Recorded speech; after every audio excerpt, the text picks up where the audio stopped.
हिंदुओं के सबसे पवित्र तीर्थों में से एक हरिद्वार में साल 2027 में अर्ध कुंभ मेला आयोजित होने वाला है। ये धार्मिक महापर्व जनवरी से अप्रैल तक चलेगा और मेला क्षेत्र करीब 120 वर्ग किलोमीटर में फैला होगा, जिसमें 105 घाट शामिल हैं।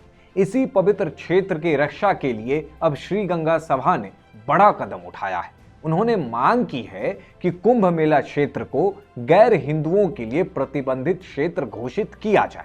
गंगा सभा, जो हरिद्वार की प्रसिद्ध गंगा आरती और इन 105 घाटों की देखभाल करती है, चाहती है कि मुस्लिम या ईसाई जैसे गैर हिंदू इस क्षेत्र में ना आए, ताकि तीर्थ की पवित्रता अक्षुण्ण रहे। ये मांग कोई नई या अतिवादी नहीं है।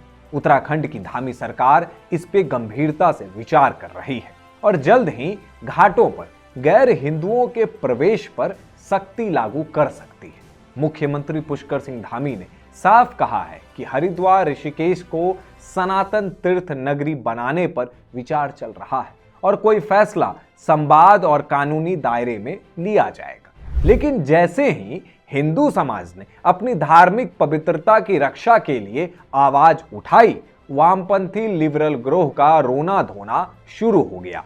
ये सेकुलरिज्म के ठेकेदार चिल्ला रहे हैं कि ये असंवैधानिक है, लेकिन इन्हें इतिहास की बुनियादी जानकारी तक नहीं है। दरअसल ये नियम दशकों पुराने हैं। 1916 में भारत रत्न पंडित मदन मोहन मालवीय ने ब्रिटिश सरकार के साथ एक ऐतिहासिक समझौता किया था।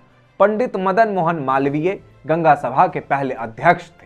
इन समझौतों का मुख्य उद्देश्य गंगा की अविरल धारा और हरिद्वार की आध्यात्मिक पवित्रता को संरक्षित करना था। इसमें स्पष्ट प्रावधान थे। गैर हिंदुओं को घाटों में प्रवेश वर्जित, हरिद्वार ऋषिकेश में स्थायी निवास की अनुमति नहीं, केवल काम के लिए दिन में आ सकते हैं और काम खत्म होते ही वापस जाना होगा, रात रुकना तक मना। ये नियम हर की पौड़ी सहित नगर पालिका के बायलॉज में आज भी दर्ज है। यानी ये कोई नया कानून नहीं, बल्कि पुराने प्रावधानों को बहाल करने की बात है। आज हरिद्वार की हकीकत ये है कि अनियंत्रित इस्लामी बसावट और जनसंख्याकी बदलाव से पवित्र नगरी की शुद्धता खतरे में है। धामी सरकार अब इन्हीं ऐतिहासिक समझौतों को लागू करने पर विचार कर रही है। तो लिबरल गिरोह क्यों बौखलाया हुआ है? क्योंकि सच तो ये है कि हिंदू अपनी आस्था की रक्षा की मांग कर रहे हैं और यह मांग पूरी तरह जायज, कानूनी और ऐतिहासिक रूप से प्रमाणित है।